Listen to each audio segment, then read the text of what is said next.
El Club de la Libertad nos invitó a tener una charla sobre el tema de la hidrovía Paraguay-Paraná. La experiencia que tenemos sobre esto viene de muchos años, diría que desde mi nacimiento. Participé en encuentros de la Cámara Argentina de Comercio en Rosario, del Encuentro Argentino de Transporte Fluvial, en Ferrinoa, en Salta. Fíjense ustedes, Salta, porque Salta quería saber también qué pasa con la hidrovía. Y lamentablemente no tenemos una respuesta para darles concreta sobre todo, porque hay la carretera transoceánica que está desarrollando Brasil con Paraguay y que tiene su ingreso por Tartagal recién en la Argentina. Es decir, que todo es muy confuso. Y nosotros creemos que la estatización del dragado y balizamiento es un error. Hay que llamar a licitación y que gane el que mejores condiciones presente. No debe tenerse en cuenta si hay contrabando o no hay contrabando, si hay lo que sea. Eso no tiene nada que ver con el dragado y balizamiento. El dragado es sacar arena y balizamiento es colocar las boyas. Lo que sea de otro lado no tiene nada que ver. Vamos a poner a consideración de ustedes lo que grabamos de mi exposición sobre el tema de hidrovía en el espacio que nos ha cedido, que nos ha invitado el Club de la Libertad, para que ustedes tomen conocimiento de qué pasa, cómo nació el tema de la hidrovía. Señor director.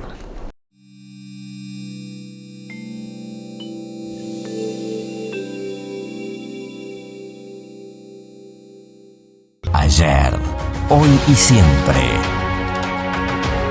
Banco, el Banco de Corrientes.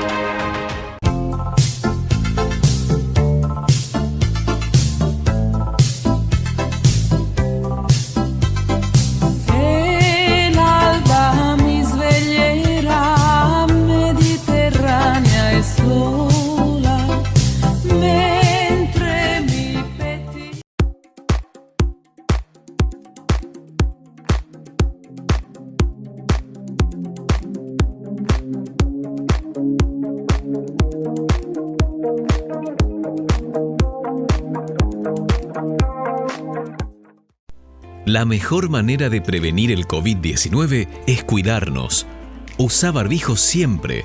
Guarda la distancia con los otros. Higieniza constantemente tus manos.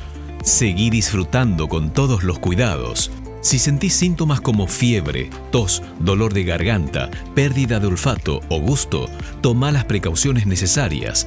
Quédate en casa y acércate a cualquier centro de testeo. No es momento de aflojar. Por vos, por los tuyos y por todos, sigamos cuidándonos. Municipalidad de Corrientes. Hidrovía, vía libre para exportar.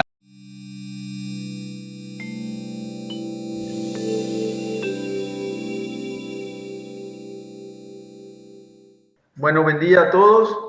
Estamos en una nueva jornada del ciclo de desayuno de coyuntura organizado por el Club de la Libertad. Hoy tenemos el gusto de tenerlo como orador al doctor León Horacio Gundniski, conocido por todos los correntinos como Toto.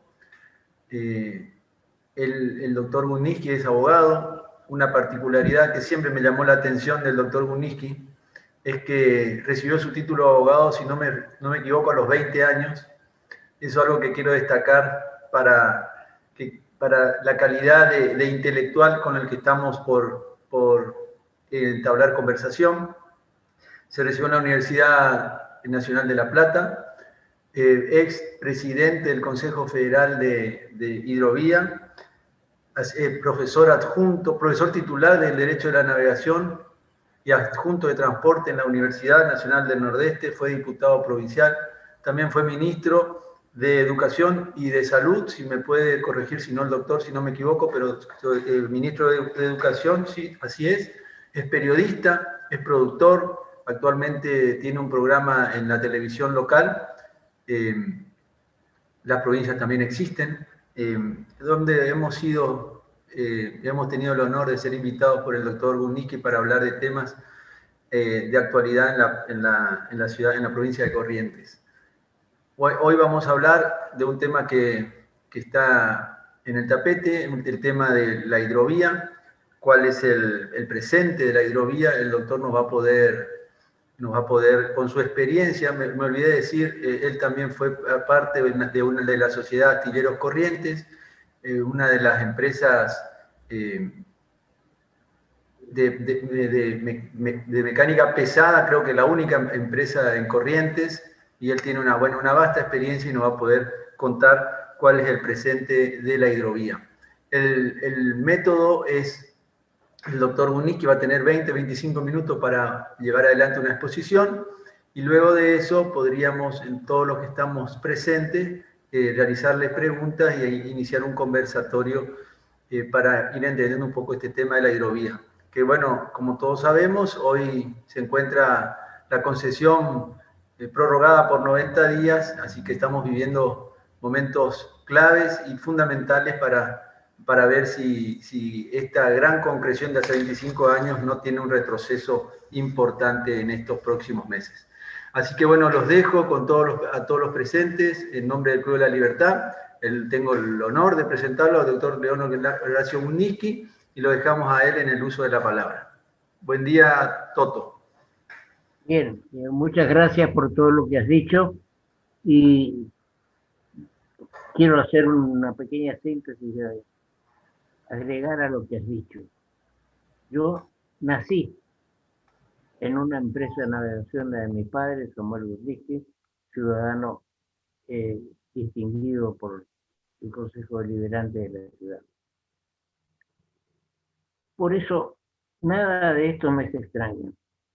Y cuando hicimos la Facultad de Derecho, porque yo también, con Ricardo Leconte, Vicentri Medina y muchos otros, hicimos la Facultad de Derecho. Yo me presenté 2 veces en concurso para la Cátedra de Derecho Marítimo en la facultad. Cuando vino una ratificación del gobierno de Onganía que los que que habían ganado 2 concursos no debían concursar más por vida, me negué y renuncié. Me fui a la Universidad de Belgrano, donde había un concurso, y lo gané en la Cátedra de Transporte. Vamos al tema. El tema de la hidrovía fue consecuencia de una imposición de Brasil. Brasil estaba con toda una cosecha en Rondônia, Mato Grosso Sur, muy grande, que no la podía sacar con los medios de transporte que tenía en esa fecha, estamos hablando de 1800, y entonces impulsó para sacarlo por la hidrovía. Pero, ¿qué ocurrió? Que el tema se fue diluyendo por la presión de los gremios, fundamentalmente. Cuando fuimos con el Comité Federal de la Hidrovía, yo tuve la representación de la provincia que me dio el gobierno del doctor Guillermo Leconte, entonces fuimos hasta Cuiabá, allá al norte, arriba de Brasil. Fuimos hasta ahí, prácticamente nos recibieron con piedras, pero con los camiones que decían en papeles que afectábamos lo que era el Pantanal, y que el Pantanal era el patrimonio de la Universal. Pero no era así, porque lo que se quería era llevar hasta 10 pies de calado la navegación hasta el comienzo digamos, de la hidrovía. La hidrovía tiene, ahí tenemos alguna imagen, 3.442 kilómetros. Esto es allá en Brasil, en Puerto Cáceres. Y viene recorriendo todo el río Paraguay hasta que a la altura de Paso de la Patria entra en territorio argentino. Por eso muchas veces cuando se habla de la concesión, ahí tenemos la imagen, digamos, el comienzo está en el kilómetro 3.442 y la parte del sur está en 207, que es ya la zona de prácticamente fluvido marítimo. Todo esto no es fácil de tratar. Se había creado una comisión intergubernamental de la hidrovía Paraguay-Paraná, donde estaban representados los 5 países: Brasil, Bolivia, Paraguay, Argentina y Uruguay. Muchos preguntan por qué Uruguay en la hidrovía Paraguay-Paraná, cuando Nueva Palmira, que era el destino final, ¿por qué fuimos hasta allá? Bueno, por una razón práctica. El presidente del Banco Interamericano de Desarrollo, Iglesias, era uruguayo y iba a colaborar con nosotros, pero quería que llegue a Uruguay. Y así se hizo. Se llevó hasta Nueva Palmira. Todo este tema digamos, de la hidrovía fue tratada en la reunión de cancilleres de la Cuenca del Plata, Santa Cruz de la Sierra, en el 77. Hubo encuentros internacionales sobre la navegación del río Alto Paraguay. Después también fue incluido dentro de lo que se llama la LADI, y hubo muchísimas reuniones. Tenemos mucho material, que no es el caso de poner en consideración. Pero hay algo que no es muy conocido o que es ocultado. ¿Quién se preocupa por primera vez con una sanción legal, de instrumento legal, de este tema de la hidrovía Paraná-Paraná? Es el senador nacional 1983-1987, Ricardo Guillermo León. Él presenta un proyecto que se sanciona y que es ley. El artículo primero dice lo siguiente: créase en el ámbito del Ministerio de Obras y Servicios Públicos, Secretaría de Marina Mercante, la Comisión Federal para la Reactivación del Transporte Fluvial, 1987. Después dice, y esto es fundamental, porque en estos momentos el gobierno se quiere vestir de gobierno nacional, de federalista, pero no lo es, lo vamos a explicar luego. El artículo segundo de este proyecto de ley de Ricardo Leconte dice lo siguiente: la Comisión Federal se integrará con 2 representantes, uno titular y otro suplente, designados por el Poder Ejecutivo Nacional, y otros por cada una de las siguientes provincias: Buenos Aires, Corrientes, Entre Ríos, Chaco, Misiones, Santa Fe, Formosa, las 7 provincias del litoral. Y enumeran las funciones, que no nos vamos a detener en ello, pero en la Cámara de Diputados sufrió unas pequeñas modificaciones. Estamos leyendo el libro del doctor Leconte, Mi paso por el Senado Nacional. Yo quiero destacar, digamos, políticamente no tenemos alguna diferencia, porque teníamos con Ricardo, pero lo que es bueno es bueno. Y Ricardo fue uno de los pocos, y sigue siendo uno de los pocos legisladores nacionales que se preocuparon realmente por los temas de corriente. Y eso es algo que se debe destacar. El gobierno de Ricardo Leconte me designó representante titular de la provincia en esta comisión federal.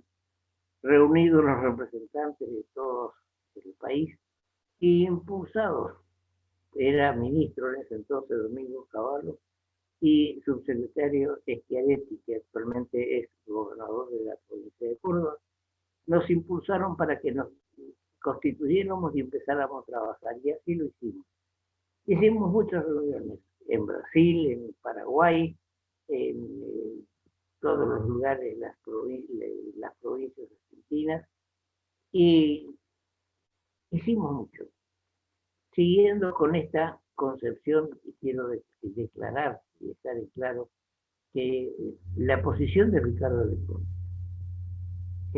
porque cuando le toca a él cerrar, digamos, el tratamiento en el Senado de este tema, usa muy pocas palabras.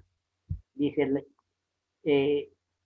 sufrió en la Cámara de Diputados pequeñas modificaciones, una de ellas cambió la jurisdicción, pero las modificaciones consisten en activar y reactivar el transporte fluvial en decadencia en nuestro país y que tiene limitadas posibilidades para estimular la reactivación económica del litoral argentino. La comisión del Comité Federal de la Hidrovía que yo presidía resolvió otorgar un premio, y no recuerdo, a Ricardo Leconte cuando él era todavía senador nacional. Esas son cosas que no son muy sabidas. Y estamos perdidos en estos momentos en la consideración de qué hacemos con esto. ¿Qué hacemos con la hidrovía? El tema de la hidrovía no es solamente el transporte fluvial, sino también tiene mucha implicancia el tema puertos. Acá en Corrientes, por ejemplo, se habla de que van a desarrollarse 4 puertos. Es un error, porque para hacer un puerto, primero hay que analizar qué se va a llevar, qué mercadería, qué carga se va a llevar a ese puerto. Si conviene a la provincia de Corrientes ir del centro de donde está toda la producción agrícola, ganadera e industrial hacia arriba para después bajarla por barco, es toda una complicación y quisiéramos saber si está eso estudiado. Otra cosa, yendo al tema puertos, que no puede ser que la provincia quiera desarrollar un puerto en Ituzaingó y un puerto en Ituzaingó. No hay 100 kilómetros de distancia, no hay tanta mercadería, salvo que lo demuestre el ministro de Comercio o alguien que nos diga por acá vamos a llevar X cantidad de toneladas.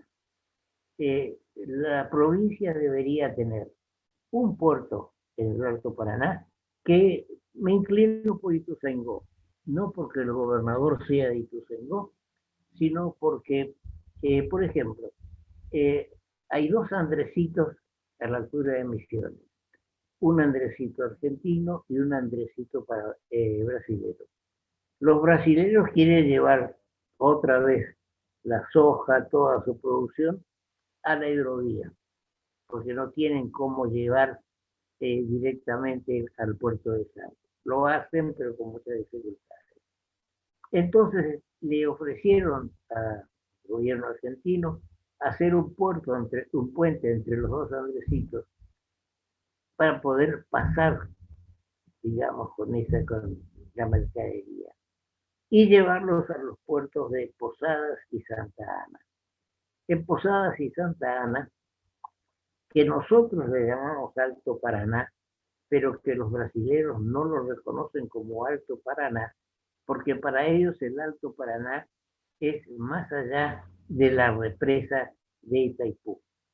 Recién ahí toma el nombre Alto Paraná y lo otro sería Paraná simplemente, pero no es el caso.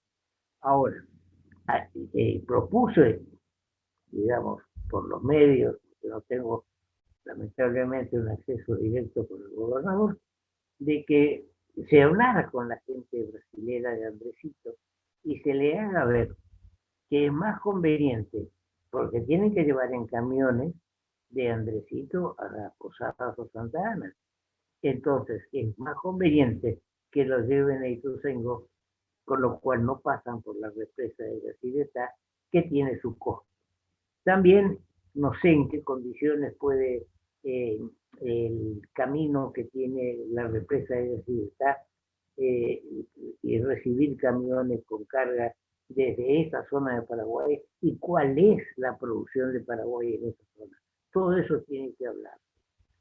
Ahora, ningún convoy que venga, y ustedes tienen la imagen en rojo, que pase por la zona de Corrientes, va a detener su convoy de empuje, ese que vemos pasar por la costanera, va a detener su convoy de 6, 8, 10 barcazas con bandera paraguaya. Y hay algunos que dicen por qué lleva la bandera argentina, porque cuando entra un buque en la jurisdicción argentina, tiene que poner, si es paraguaya, tiene que poner también la bandera argentina, porque está en jurisdicción argentina. Pero bien, entonces, nadie va a dejar, digamos, acá en frente nuestro, o en el Paso de la Patria, o más abajo, un convoy va a parar para ir a buscar una o dos barcazas que van a estar en Ituzaingó o en Teibaté, pero no los dos. El gobierno tiene que decir, vamos a hacer un puerto en tal lugar. Lo mismo pasa sobre el río Paraná. Tiene que hacerse un puerto.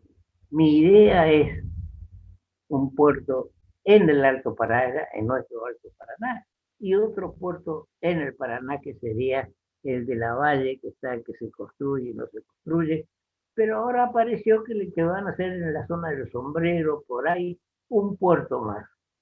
¿Necesita tantos puertos Corrientes? No se olviden de que nosotros estamos de este lado del río. Y la producción argentina de granos y demás está del otro lado del río. Y se dice, y bien, de que los puertos tienen que tener accesos ferroviarios y carreteros que permitan el desplazamiento de carga. Y eso lo tiene el Chaco, porque está del otro lado del río. Por eso muchas veces hemos dicho que al Chaco el segundo puente le interesa a Mérida, pero me estoy saliendo del tema de la hidrovía. Yo digo lo siguiente, el gobierno actual nacional asumió, ya van a ser casi 2 años. Todos los que estamos vinculados con el tema de hidrovía, sabíamos que el 30 de abril de este año vencía el contrato de hidrovía argentina, que está integrado fundamentalmente por Jan de Nul, una empresa belga que es especialista en dragado y balizamiento. Es decir, y digamos, y la otra firma se llama EMEPA, la que es argentina, y el CEO, el gerente, es un señor Romero, que es uno de los primeros arrepentidos que denunció que tuvo que pagar 600 millones de dólares para que le hagan algunas correcciones en los contratos. Esto al margen. Pero vencía el contrato el 30 de abril. Y en esto casi 2 años no podían entrar a considerar, estaban muy ocupados con las internas que no podían llegar a considerar cuál era lo qué se iba a hacer con la hidrovía. Se iba a licitar, se iba a hacer una empresa del Estado, ¿qué se iba a hacer? Resulta que de la noche a la mañana termina el 30 de abril el contrato. Los gremios, unos días antes, empiezan a inquietarse, es decir, ¿y qué va a hacer de nosotros si cierra la empresa que está haciendo ahora el dragado y el balizamiento? Entonces empiezan a surgir todo lo que demora todo decreto, toda resolución, y lo digo porque alguna vez confeccioné decretos y proyectos de ley, que tiene, y tiene 30 considerandos para 3 artículos, es porque no se sabe qué decir, no se sabe qué explicar. Entonces, aparecen, no miento, cerca de 10 organismos nacionales que la comisión de un lado, la del otro, la de allá, que van a estudiar que es clima. Y se crea en Rosario, en Santa Fe, creo que fue el año pasado, un ente que sería federal, Consejo Federal de la Hidrovía, que vendría a sustituir o a continuar lo que teníamos nosotros en el Comité Provincial de la Hidrovía Paraguay y Paraná. Pero bien, ¿qué pasa? Ese ente o ese organismo que se crea en Santa Fe para analizar los temas de la hidrovía no existe, ni es consultado.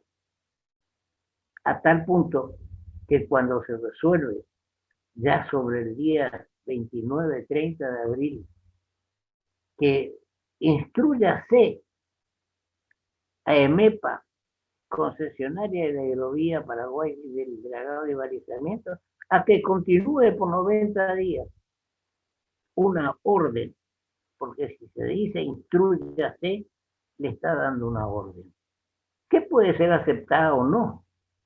Lógicamente, como le reditúa 20 o 25 millones de dólares mensuales el peaje que aplica sobre las cargas, entonces aceptan los 90 días y seguramente esos 90 podrán, digamos, prorrogarse o no, o acortarse.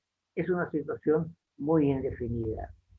Y lo notable y lamentable para nosotros, las 7 provincias del litoral, en el último artículo que dice publíquese y notifíquese, dice notifíquese a la Comisión Asesora del Río Paraná, Paraguay, de la hidrovía Paraná, Paraguay, que es la que fue creada por el presidente de Santa Fe.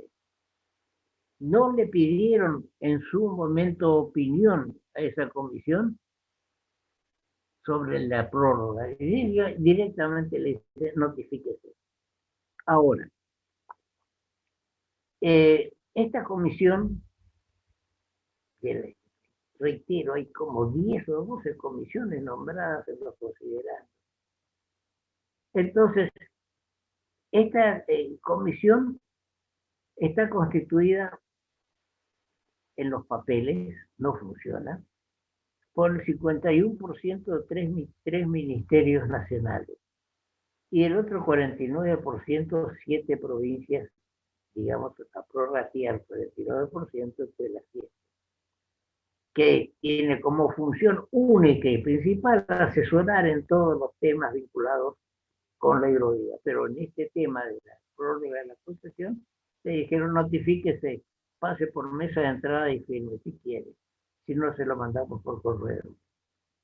Entonces, empiezan a aparecer las ideas de aquellos que pretenden que esto se convierta en un ente nacional, en un organismo nacional. ¿Por qué? Por la soberanía nacional. La soberanía nacional está mal interpretada. La soberanía no se afecta ni con las vacunas de Pfizer, porque si la soberanía es no contratar con Pfizer, la soberanía es responsable de muertes que se están produciendo por el coronavirus.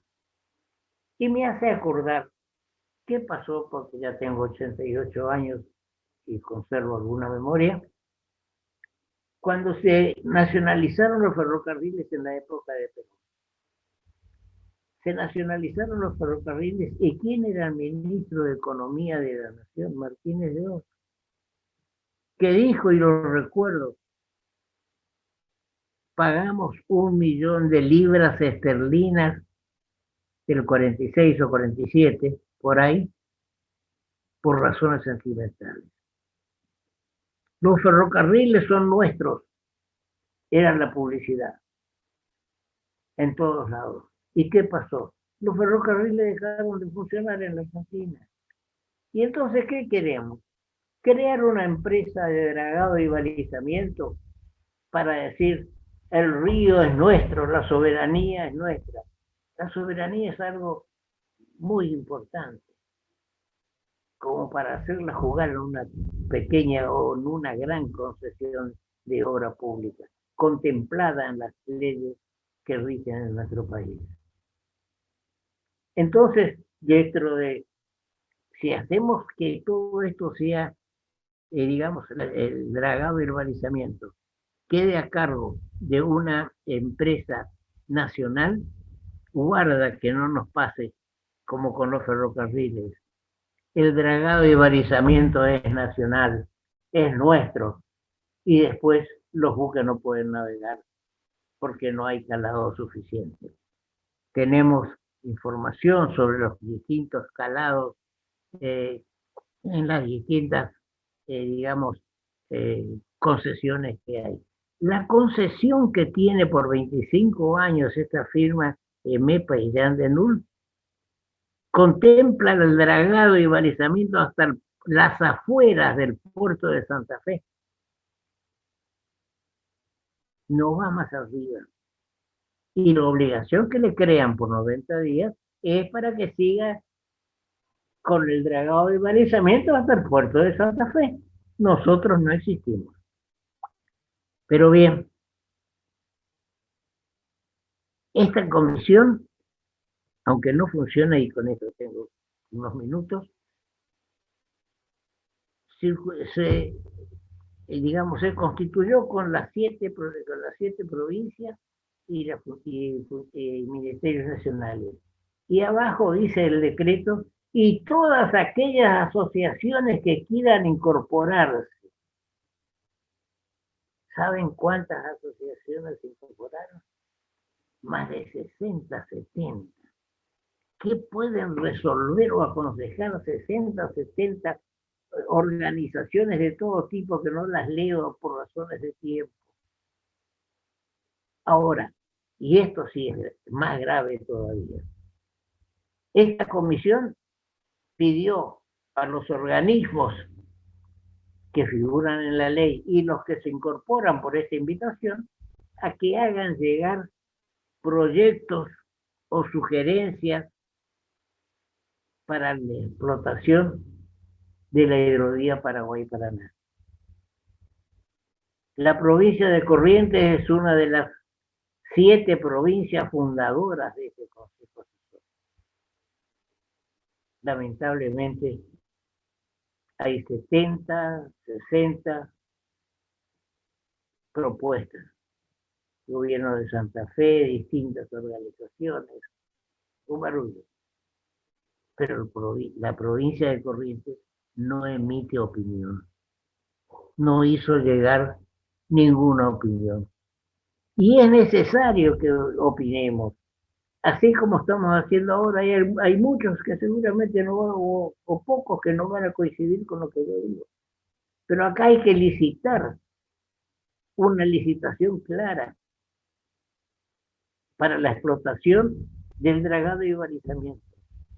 Y algunos dicen que esta concesión facilita el contrabando, sale más, se exportan más toneladas que las que se dicen, que hay narcotráfico, pero eso no es responsabilidad del que tiene la concesión de dragar y balizar.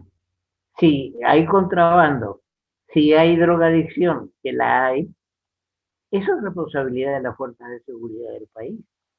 Y si se exportan más toneladas que las que se declaran para evitar las retenciones y demás, son los organismos nacionales los que tienen que intervenir. Ahora, aquellos que hablan de una sociedad del Estado, pueden exhibirnos un Estado pulcro, alejado de la corrupción, y decir no están controlando. ¿Y quiénes son los que tienen que controlar? Repito, los organismos nacionales que se callan la boca.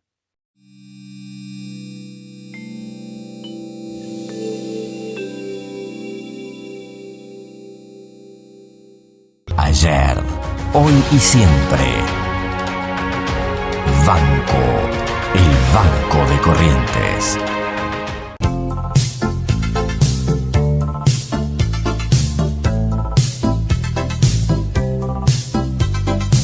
El alba mi sveglierà mediterranea e sola, mentre mi petti.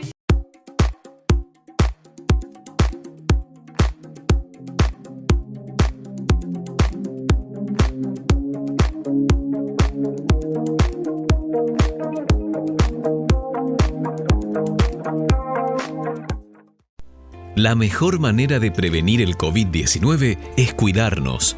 Usa barbijo siempre. Guarda la distancia con los otros. Higieniza constantemente tus manos.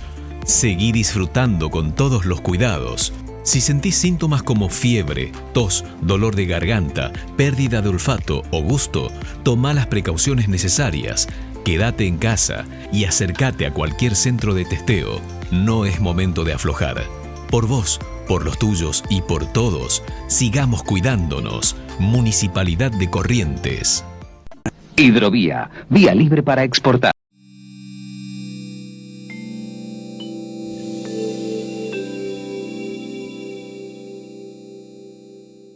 El problema de la pandemia se agrava cada vez más en nuestro país. Siguen, lamentablemente, las muertes. Y en nuestra provincia, yo digo, como en todo el país, yo creo que hay una irresponsabilidad y todos somos partidarios o todos estamos dentro de esa irresponsabilidad. Y en el orden nacional vemos de que otra vez usó la cadena nacional el presidente. Se venía diciendo que va a haber restricciones de esto, que volvemos al sistema 1 de restricciones, que aquí, que allá. Realmente estábamos asustados. Escuchamos al presidente con preocupación antes. Cuando lo escuchamos hablar, fuimos al viejo dicho, mucho ruido y pocas nueces. Mucho ruido se hizo antes de que hable el presidente sobre que iba a anunciar las nuevas restricciones y que nos íbamos al diablo. Y no pasó nada. Se dedicó el presidente a criticar a la Corte Suprema, el jefe de gobierno de la Ciudad de Buenos Aires, y finalmente el decreto todavía no lo pudimos ver, pero se habla de un estricto cumplimiento por 9 días de diversas medidas, de las que ya estaban y alguna más que se agregó. Llamó la atención la posición del jefe de gobierno de la Ciudad de Buenos Aires, que aceptó esta vez que no haya clases presenciales. Está bien que una vez más el gobierno dio marcha atrás con una definición, porque hacía pocos días, el lunes 24 era día hábil. Pero para armonizar esto que nos viene encima, volvieron a habilitar como día feriado al 24. Entonces vamos a tener sábado, domingo, lunes y martes, prácticamente feriado. Miércoles, jueves y viernes, 3 días para la aplicación de una serie de medidas. Pero el problema del COVID-19 tiene dos patas. Primero, la falta de vacunas. Nunca se pudo explicar qué pasó con Pfizer, que hubiera se hablaba de la soberanía, y la soberanía es algo mal utilizado. La soberanía es otra cosa que realizar un contrato para la provisión de vacunas con alguna exigencia. Pero bueno, con el pretexto de la soberanía, no contratamos con Pfizer. Y con el pretexto de la soberanía, murió mucha gente. Murió mucha gente. Porque se demoró en proveer vacunas. AstraZeneca, que comentamos en otro programa, que se fabricaba una parte acá en Buenos Aires con un laboratorio amigo del gobierno, al que le adelantaron el 60% del contrato antes de que empiece a trabajar, se mandaba después a México para que lo terminen de embotellar y de poner el cartoncito, y volvía otra vez. ¿No se tuvo en cuenta el gasto de transporte? Había que hacer con el laboratorio amigo de Buenos Aires. Vino una partida de AstraZeneca, pero ¿de dónde? De Holanda, no de México. Ahora el canciller de México dice que la mitad de lo que se termine de envasar, que mandó la Argentina, va a quedar en México. No nos van a mandar todo. La mitad va a quedar en México. El presidente, y critíqueme si quiere, pobre presidente, le hacen decir cosas que no puede cumplir. Nos prometió vacunas para tirar al techo. No llegaron. Ahora para este fin de semana se habla de 4 millones de vacunas que van a venir de Rusia, de AstraZeneca, no de Pfizer. Cuando le preguntan a la ministra de la Nación, de Salud de la Nación, si se reanudó el contacto con Pfizer, dice que nunca se interrumpió el contacto con Pfizer, pero ya lleva un año ese contacto. ¿Qué hay detrás de todo esto? Una legisladora en el Congreso, cuando se estaba tratando estos días, dijo, ¿por qué si molestaba una cláusula de la ley que sancionó, que se agregó, no es la ley que mandó el Poder Ejecutivo, pero algún diputado que se extralimitó en lo que entiende la defensa de la soberanía, puso una cláusula que no aceptó Pfizer? Al menos eso es lo que está por arriba. ¿Qué pasa por abajo? No lo sabemos. La cuestión es que la falta de vacunas es un problema. Se habla que los de 80 años hay un 75, un 80 o un 90% que recibió la primera vacuna. Los de 70, 80 años. Y la otra gente, el 16% recibió una vacuna. Un 4% recibió las 2 vacunas, que es la dosis que hay que recibir. El otro tema es nuestra irresponsabilidad. Tomemos en serio este tema. No nos dejemos engolosinar con los anuncios de millones de vacunas que van a llegar. Yo quiero verlas.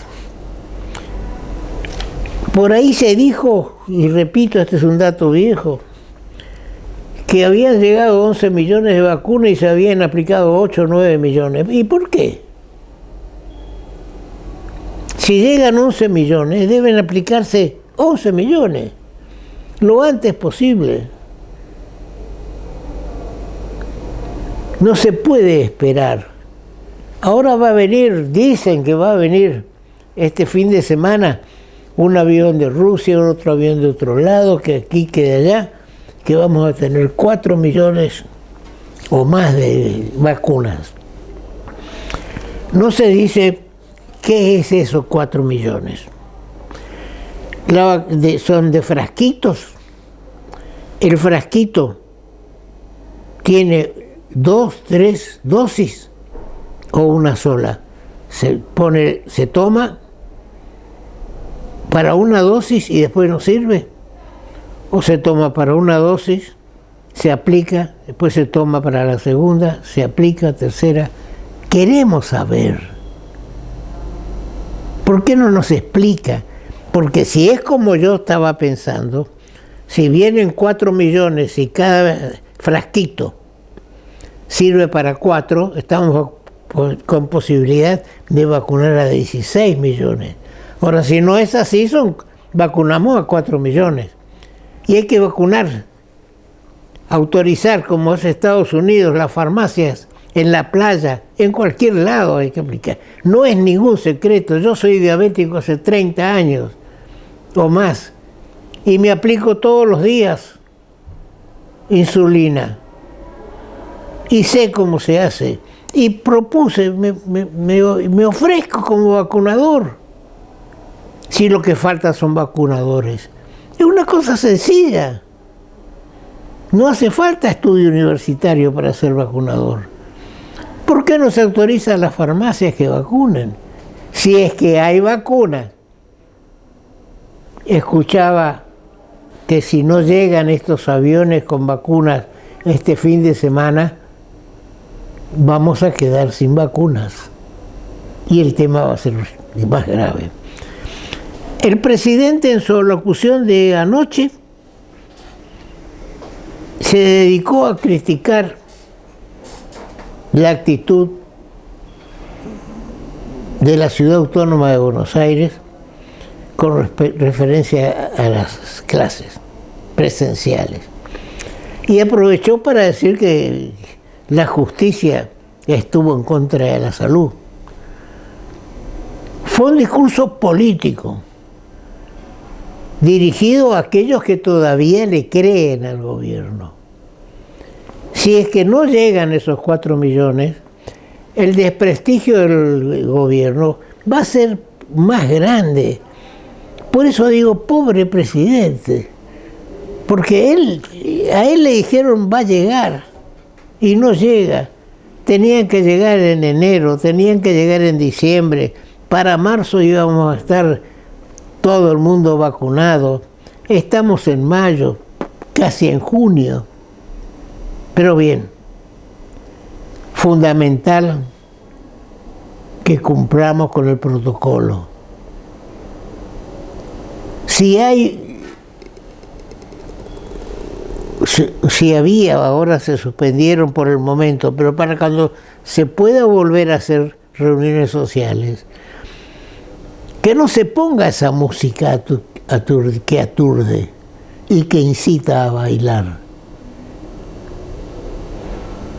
Hay que reunirse, a almorzar, a cenar, pero estaba previsto que no iba a haber baile, pero abrimos la puerta, pasamos, había una lista de invitados, entramos y la música ya nos ensorreció. Eso no es culpa del que organizó la fiesta, la reunión, es culpa del local. Hay que tener un control también sobre eso. Pero bien, esperemos que esto se normalice. ¿Cómo se normaliza? Cumpliendo nosotros, ciudadanos, con los protocolos. Si no se puede andar después de una hora, que no hay que andar. Pero fíjense lo curioso de esto. Se dice que los restaurantes pueden estar, o se decía, no sé, porque el decreto no se vio. Se decía que los restaurantes podían estar abiertos hasta las 24. Pero a las 0 ya no podía caminar de 0 a 7. Entonces hay una de dos. O los restaurantes compran colchones para que duerman ahí, o se baja el horario de permanencia en el local. En vez de las 24, que sean las 23. Ahora, ¿alguien no piensa esto? Un remisero cualquiera que me traía hasta acá, me decía, ¿cómo hacemos con esto? Vamos a tener que tener un permiso especial para sacar a los invitados o a los que están comiendo en un restaurante. O tendrán que mostrar el ticket para decir que están viniendo al restaurante. Y pueden ser miles. Y eso hay que evitar. Después de un corte vamos a tratar de sintetizar cuáles son las nuevas restricciones.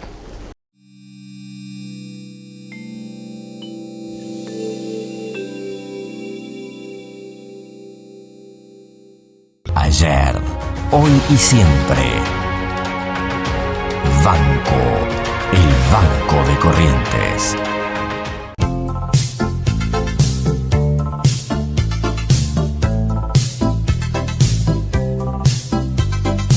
El alba mi sveglierà mediterranea e sola, mentre mi petti.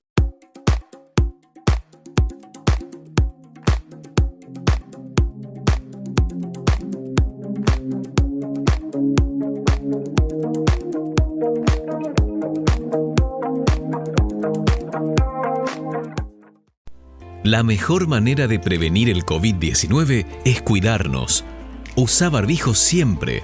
Guarda la distancia con los otros. Higieniza constantemente tus manos. Seguí disfrutando con todos los cuidados. Si sentís síntomas como fiebre, tos, dolor de garganta, pérdida de olfato o gusto, toma las precauciones necesarias. Quédate en casa y acércate a cualquier centro de testeo. No es momento de aflojar.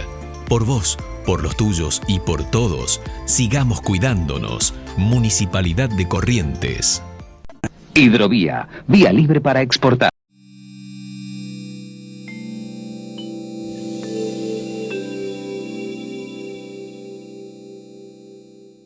Es difícil analizar el decreto que lo estamos leyendo esta mañana porque anoche se firmó, no lo pudimos captar. Pero hay algo. Es contradictorio que se permita jugar al fútbol y creo que este sábado se va a jugar se iba a jugar en San Juan, se anuló. Ahora se habla de que Buenos Aires va a ser sede del Campeonato de las Américas porque Colombia está en dificultades para hacerlo. River tuvo que jugar, tuvo 15 jugadores contagiados por el virus. Y seguimos insistiendo en esto. Parecería que a última hora de anoche y de ayer se suspendió el partido que se iba a realizar en San Juan. Entonces, el ejemplo, lo bien entendido empieza por casa. Y el ejemplo lo tiene que dar el gobierno nacional, provincial y municipal. Y que acá me encuentro con una novedad. En la página 5 del diario Litoral de hoy, dice así: Colombia como vice. Si el candidato a gobernador lo toma, vamos a acompañar. Caemos en lo que dijimos varias veces. No hay que asombrarse de una fórmula radical de Ricardo Colombia, vicegobernador, pero la especulación de que Valdés va a ser el próximo vicepresidente y entonces le van a quedar 2 años, ya no admite más Ricardo Colombi de no tener mando, fuerza, poder disponer. Una cosa es estar de senador provincial y otra cosa es estar de senador al estilo Cristina Kirchner. ¿Qué va a ser el destino de Ricardo Colombi? ¿Va a ser vicegobernador? Si el candidato a gobernador lo toma. Se está por armar un lío. Se está por armar un lío, no sé qué va a ocurrir. Va a ocurrir lo peor. La constitución de un tercer o cuarto frente, ni un partido va a tener mayoría, porque no creo que todos los socios de ECO Cambiemos acepten que la fórmula sea radical. Y aprobado ya el nuevo calendario en diputados, en Senado va a estar listo enseguida. Seguimos acá esperando. Y insisto, hoy es viernes 21. El día 29 de este mes se tiene que llamar a elecciones para el 29 de agosto. Esa es nuestra posición. Salió mal en días pasados en el diario diciendo que era el 29 de octubre. No, lo venimos diciendo. El 29 de agosto tienen que ser las elecciones antes de las elecciones nacionales. Resolver los problemas, resolver este problema. Importantísimo. ¿Quién va a ser vicegobernador? Tampoco se habló del viceintendente. El intendente dice que el que va a ser Lanari, pero no hay una decisión. Y tiene derecho el candidato a gobernador de elegir su vice, para que no le trate de hacer sombra o meterse en el manejo de la cosa pública. Bien, no sé si la semana que viene, con estos 9 días de restricciones, si tendremos oportunidad de hacer un nuevo programa. Trataremos de hacerlo, si no, repetiremos algún programa anterior que tenga actualidad, en forma indirecta. Será hasta entonces.